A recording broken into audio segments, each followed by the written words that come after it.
안녕하세요. 압구정 안과입니다. 통상적으로 카메라는 인간의 눈을 쫓아가지 못한다고 인식되는 것 같습니다. 여러분도 경험해 보셨겠지만 우리가 어딘가 좋은 곳으로 여행을 갔을 때 지금 보고 있는 저 멋진 풍경을 카메라로 찍으려고 하면 카메라의 화면 크기가 너무 작아서 한꺼번에 다 담을 수가 없거나 우리가 보는 색감처럼 나오지 않는다거나 혹은 그 당시에는 잘 찍은 것 같은데 막상 나중에 다시 보면 그때의 느낌이 잘 살지는 않는 그런 경험 다들 있으실 겁니다. 그때마다 이런 아쉬움이 좀 들죠. 역시 카메라로는 다 담을 수가 없네. 이 카메라의 기술이 언젠가는 우리가 보는 풍경을 정말 다 담을 수는 있을까? 하는 의문과 함께요. 여기 한 대의 카메라가 있습니다. 이 카메라의 구조를 보면 정말 놀라울 정도로 인간의 눈과 구조가 매우 흡사합니다. 인간의 눈의 구조에 대해서는 앞에 시각의 원리편에서 자세히 설명드렸었는데, 카메라는 조리개, 인간은 동공을 통해서 빛을 모으거나 덜고요. 카메라는 렌즈, 인간은 수정체를 통해서 빛의 굴절도와 초점을 조절합니다. 그리고 카메라는 필름, 인간은 망막의 상을 맺게 하고 각각 기계와 뇌에서 정보를 처리하죠. 인간의 눈을 참고하고 만들어서 그런 걸까요? 과정이 너무 비슷해서 당연히 인간의 눈을 본따서 만든 것이라는 생각이 들 수밖에 없을 것 같은데, 그런데 재미있는 사실은 카메라는 인간의 눈의 구조를 본따 만든 발명품이 아니라는 것입니다. 카메라의 조상이라고 볼 수 있는 카메라 옵스큐라라는 장비는 해부학적으로 인간의 눈의 구조가 전혀 밝혀지지 않았을 때 만들어졌어요. 카메라 옵스큐라는 옵스큐라 원리를 가지고 만든 스케치 도구인데요. 이 옵스큐라 원리 자체는 이미 기원전에 발견되어서 고대 그리스의 철학자인 아리스토텔레스가 기록을 해놓았을 정도로 다소 일반적인 상식이었습니다.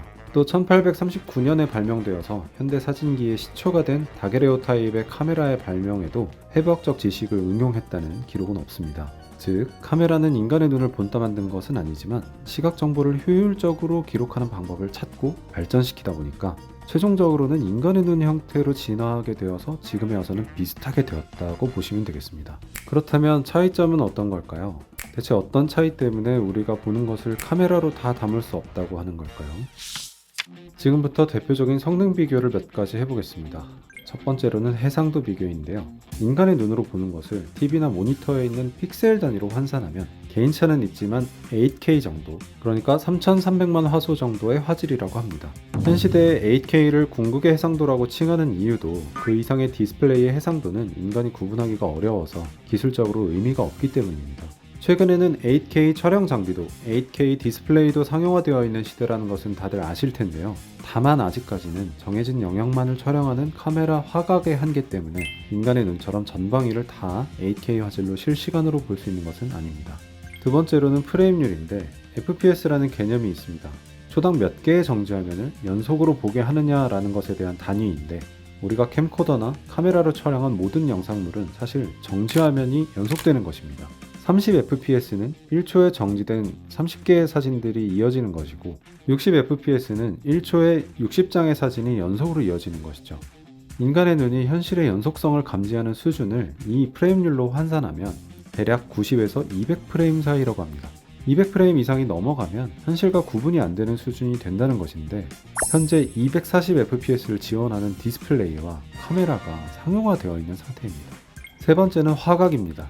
카메라의 경우는 3차원의 현실을 평평한 필름에 투영하기 때문에 화면의 중심에서 멀어질수록 주변부가 늘어나게 되어 있습니다. 반면에 인간의 눈은 공의 형태이기 때문에 광각 렌즈임에도 불구하고 주변부에 왜곡이 없습니다. 이것이 바로 사진으로 보는 것과 눈으로 보는 것의 차이가 있는 가장 큰 이유 중에 하나입니다. 이런 성능의 차이 외에도 기능적인 차이점들이 있는데, 카메라는 정지된 시각 정보를 기록하지만 눈은 실시간 영상 촬영 방식으로 동작합니다. 그리고 카메라는 줌렌즈 기술이 있어서 당겨보는 것이 가능하지만 인간은 그렇지 못하죠. 또 카메라는 원렌즈이기 때문에 화각이 좁은 대신 모든 정보가 기록이 되고, 인간은 투렌즈로 입체감과 원근감을 가지지만 집중적으로 보고 있는 곳만 정확히 보입니다. 이처럼 카메라의 인간의 눈은 구조적으로 비슷하지만 시각 정보를 출력하는 방식과 기능적 특징들, 그리고 성능 등의 많은 부분이 매우 다르고, 세세하게 파고들면 오늘 하루 종일 이야기를 해도 모자랄 정도로 내용이 방대하기 때문에 오늘은 이 정도로만 말씀을 드리겠습니다.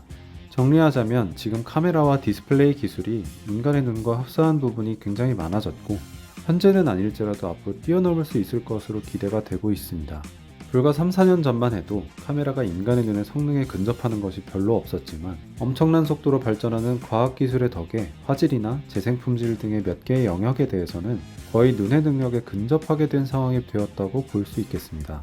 그리고 화질이나 재생품질 뿐만이 아니라 화각의 한계마저 극복할 VR 기기와 VR 촬영 기기도 매우 빠른 속도로 발전하고 있기 때문에 언젠가는 VR 기기를 착용하고 거실에 앉아서 현실과 다를 바 없는 영상을 즐기게 될 시대가 올 날이 멀지 않았다는 생각이 드네요.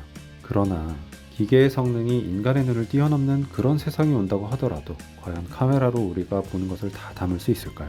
인간은 어떤 것을 볼 때 시각, 청각, 촉각, 미각, 후각 모든 오감을 자극받으면서 상상력과 함께 감정을 느낍니다. 그런데 촬영물은 오로지 시청각적인 정보만을 담기 때문에 실제로 봤던 감정들을 제작물에서 느끼기는 어려울 가능성이 높습니다. 왜냐하면 우리의 뇌는 현실을 그대로 보는 것이 아니라 보고 싶은 대로 보게 하는 마법을 부리기 때문이죠. 카메라로 다 담을 수 없다는 말은 카메라로 현재 느끼는 감정까지 담을 수는 없다는 뜻도 섞여 있는 것이 아닐까 생각해 봅니다. 그러니까 여러분, 어딘가에서 누군가와 소중한 시간을 보내고 있다면 사진과 영상도 좋지만 그 시간을 최대한 즐기세요. 카메라가 아무리 좋아져도 그 순간은 돌아오지 않으니까요.